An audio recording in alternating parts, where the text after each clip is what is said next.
আর এদিকে লোকসভা ভোটের ঠিক আগে সঞ্জয় নিরুপমকে কংগ্রেস থেকে 6 বছরের জন্য বহিষ্কার করা হলো। কংগ্রেস নেতৃত্বের বিরুদ্ধে প্রশ্ন তুলে কোপে পড়তে হলো সঞ্জয় নিরুপমকে। মুম্বাইয়ের উত্তর পশ্চিম আসন বন্টন প্রশ্ন করে রীতিমতন দলের কোপে পড়তে হলো বর্ষিয়ান এই নেতাকে। আজ তিনি চূড়ান্ত সিদ্ধান্ত নেবেন বলেই জানতে পারা গিয়েছে, এমনকি জানিয়েছেন বিক্ষুব্ধ এই নেতা প্রয়াত বালা সাহেব ঠাকরের ঘনিষ্ঠ বলে পরিচিত ছিলেন এই সঞ্জয় নিরুপম।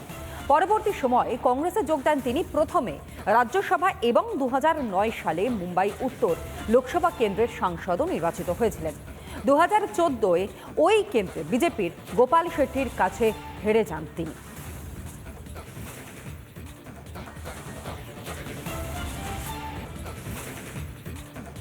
মুজাফরনগরে সঞ্জীব বালিয়ানের সমর্থনে বুধবার প্রচারে ময়দানে অমিত শাহ। মোদী সরকার ফের একবার ক্ষমতায় আসছেন বলেই আত্মবিশ্বাসী কেন্দ্রীয় স্বরাষ্ট্রমন্ত্রী। পাশাপাশি ইন্ডি জোটকেও তুলোধনা করেন শাহ। অন্যদিকে এদিন মধ্যপ্রদেশের পান্নাতে নির্বাচনী প্রচারে যান কেন্দ্রীয় মন্ত্রী স্মৃতি ইরানি। প্রার্থী বিডি শর্মার সমর্থনে জনসভা করেন তিনি। স্মৃতির নিশানায় ছিল একদিকে কংগ্রেস, অন্যদিকে সমাজবাদী পার্টি।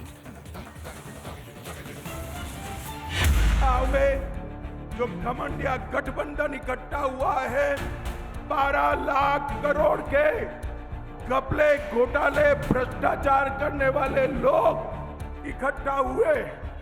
मैं आपको बताना चाहता हूं, मोदी जी चौधरी चरण सिंह जी के गौरव समारोह में आए उस दिन उन्होंने भ्रष्टाचारी बचाओ रैली बनाई और वो रैली में भ्रष्टाचारियों को संरक्षण देने की बात करी।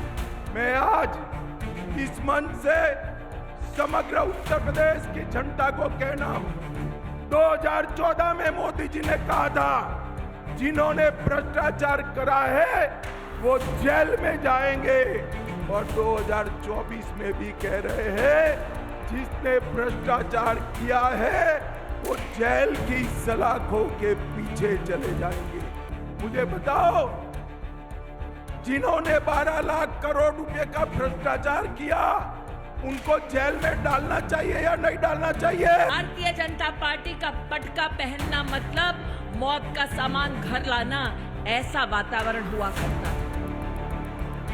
उस क्षेत्र में माथे पर तिलक लगाना, होठों पर राम का नाम होना अपने आप में एक राजनीतिक अभिशाप माना जाता था। जिस क्षेत्र के मैं प्रतिनिधि हूं उस क्षेत्र में हाथ तो था ही कांग्रेस का, लेकिन संग संग साइकिल भी चलती थी। बीडी भैया, मैं उस क्षेत्र से हूं जहां पर हाथ को साफ किया गया, साइकिल को पंक्चर की गई, और आज वही बहन आपके क्षेत्र आई है। ये जमाना है वंदे भारत का, वो आज भी साइकिल पर चलते हैं। ये जमाना है बुलेट ट्रेन का, वो आज भी साइकिल पर चलते हैं और इस विश्वास के साथ मौज लेते हैं कि उनका जो गठबंधन है वो गठबंधन एक दूसरे की राजनीतिक सत्ता का समर्थन का गठबंधन है। आप जिस गठबंधन, जिस पार्टी से ताल्लुक रखते हैं वो ऐसा जो लोकतंत्र की रक्षा और लोकतांत्रिक ढांचे में जनता जनार्दन के उत्थान के लिए समर्पित है। ये फर्क है। এবার নজর রাখা যাক দিল্লির মুখ্যমন্ত্রী অরবিন্দ কেজরিওয়ালের খবরে। যেমনটা জানতে পারা যাচ্ছে যে কেজরিওয়াল মুখ্যমন্ত্রী পদ থেকে পদত্যাগ নাকি করবেন না। মঙ্গলবারও সাফ জানিয়ে দিয়েছেন আপের দুই মন্ত্রী। কারাগারের আড়াল থেকে আদৌ কি সরকার চালানো সম্ভব? আইন বিশেষজ্ঞদের মতে জেল থেকে সরকার রাজ কখনো স্থায়ী সমাধান হতে পারে না। ক্যাবিনেটের বৈঠক কিভাবে ডাকবেন? ফাইলে সই কিভাবে করবেন? কেন কেজরিওয়াল দলের অন্য কাউকে দায়িত্ব দিচ্ছেন না, যেমন করেছিলেন লালু প্রসাদ যাদব এবং হেমন্ত সোরেন? তাহলে কি দলে যোগ্য মানুষের অভাব? এমনই হাজারো প্রশ্ন ঘুরপাক খাচ্ছে। ওয়াকিবহল মহল মনে করছে যে গ্রেফতার হওয়ার পরে সরকার চালানোর ক্ষেত্রে সাংবিধানিক বাধার মুখে পড়বেন কেজরিওয়াল। मुख्यमंत्री जी से अब तिहाड़ जेल में मिल पाएंगी, उनसे उनकी बातचीत हो पाएगी। पार्टी की तरफ से वो ही संदेश ले जा सकती हैं मुख्यमंत्री जी के पास और मुख्यमंत्री जी का संदेश ला सकती हैं। तो उनको सभी विधायकों ने कहा कि जब आज आप मुख्यमंत्री जी से मिलें, आपकी वीडियो कॉन्फ्रेंसिंग पे बात हो, तो आप मुख्यमंत्री जी को ये संदेश सारे विधायक साथियों की तरफ से दीजिएगा कि अरविंद केजरीवाल जी दिल्ली के मुख्यमंत्री थे, अरविंद केजरीवाल जी दिल्ली के मुख्यमंत्री हैं और अरविंद केजरीवाल जी ही दिल्ली के मुख्यमंत्री रहेंगे। ने सतेंद्र जैन से भाजपा ने ही दबाव बनाया, जनता की आवाज बन गए, आपने इस्तीफा लिया। आज ये दोहरे मापदंड क्यों हैं अरविंद केजरीवाल जी? आप स्वयं आज आरोपी हैं, जेल की सलाखों के पीछे हैं, तो आप इस्तीफा नहीं देंगे। लेकिन मनीष सिसोदिया और सतेंद्र जैन से आपने इस्तीफा ले लिया। তিহার জেল যাকে আশ্রম বলা হয়, আর এই জেল থেকেই সরকার চালানোর পরিকল্পনা করেছেন কেজরিওয়াল। কল্পনা নাকি বাস্তব, কি বলছেন তিহারের প্রাক্তন পিআরও সুনীল কুমার গুপ্তা, শুনব।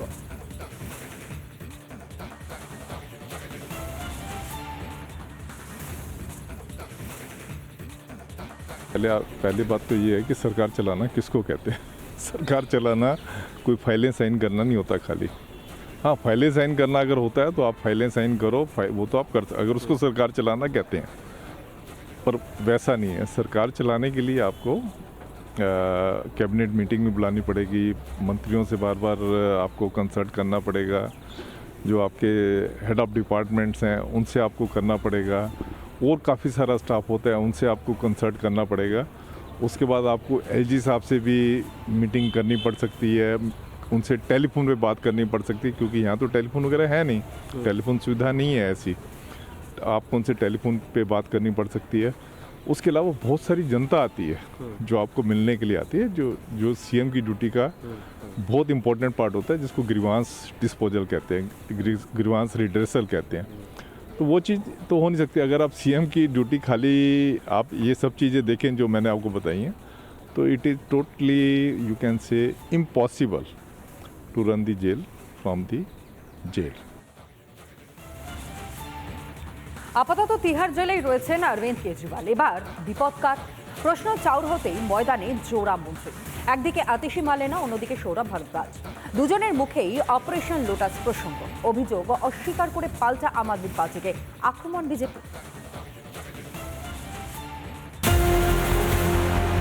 সোমবার বলেছিলেন বড় সত্য সামনে আনবে, ঘটা করে সোশ্যাল মিডিয়ায় জানিয়েছিলেন আতিশি মারলেনা।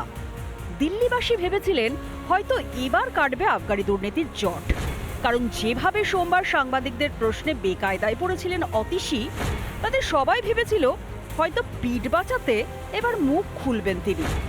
মঙ্গলবার ঘড়ির কাঁটায় ঠিক 10টা সাংবাদিকদের মুখোমুখি অতিশী।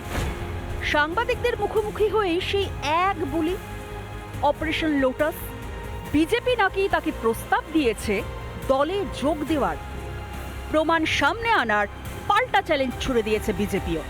भारतीय जनता पार्टी ने मेरे बहुत व्यक्तिगत करीबी व्यक्ति के माध्यम से मुझे भारतीय जनता पार्टी ज्वाइन करने के लिए अप्रोच किया। आतिशी, फिर से आप स्वांग कर रही हैं इसी तरह की बातें और झूठे इल्ज़ाम कितनी बार कितने नेताओं ने लगाए हैं कि ऑपरेशन लोटस चल रहा है, हमारे पास लोग आ रहे हैं, इतने पैसे दे रहे हैं, इतने रिश्वत दे रहे हैं कि भाजपा में आ जाओ।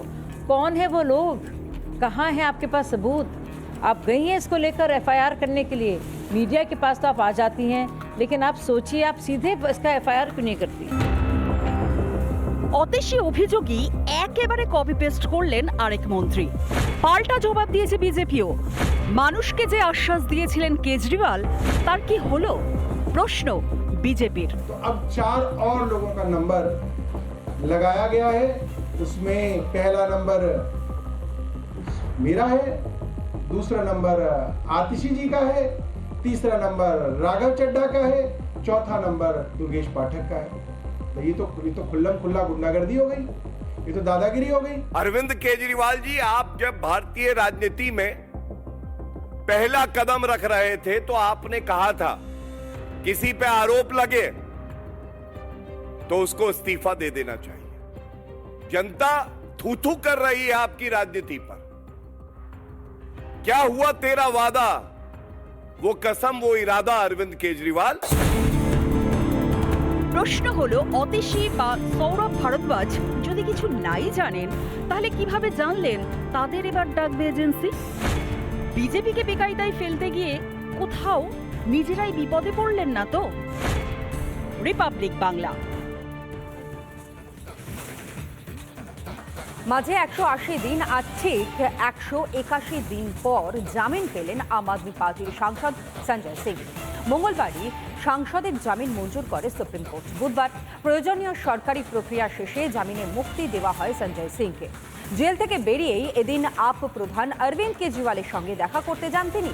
দিল্লি সরকারের আবগারি দুর্নীতি বদলের জন্য বেআইনি অর্থ লেনদেন জড়িত থাকার অভিযোগে গত 4 অক্টোবর সকাল থেকেই আপের রাজ্যসভা সাংসদ সঞ্জয়ের বাড়িতে তল্লাশি অভিযান শুরু করেছিল এনফোর্সমেন্ট ডিরেক্টরেট। বিকেলে তাকে গ্রেফতার করা হয়েছিল। এরপর 2 দফায় তাকে ইডি হেফাজতে পাঠানোর নির্দেশ দিয়েছিল রাউস অ্যাভিনিউ বিশেষ আদালত।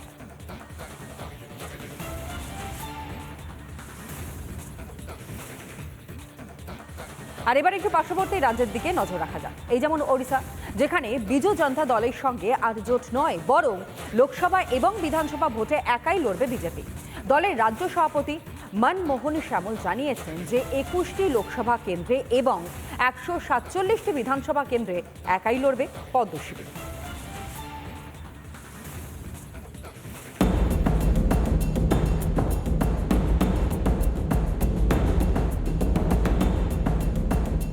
ওড়িশায় এবার কড়া টক্কর হতে চলেছে বিজেপি ও বিজেডির মধ্যে, কারণ নবীন পটনায়কের রাজ্যে একাই লড়বে বিজেপি। সম্প্রতি 1.5 দশক পর বিজেপি বিজেডির মধ্যে জোটের প্রবল সম্ভাবনা তৈরি হয়। আসন রফা চূড়ান্ত করতে দলীয় নেতাদের সঙ্গে বৈঠকও করেন নবীন পটনায়ক, কিন্তু তারপরই সেই জল্পনায় জল। রাজ্য সভাপতি মনমোহন শ্যামল জানিয়েছেন, লোকসভা বিধানসভা ভোটে একলা চলতে চায় বিজেপি। অটল বিহারী বাজপেয়ীর সময় থেকে এনডিএর শরিক ছিল বিজেডি। 2009 সাল পর্যন্ত চলে যাত্রা।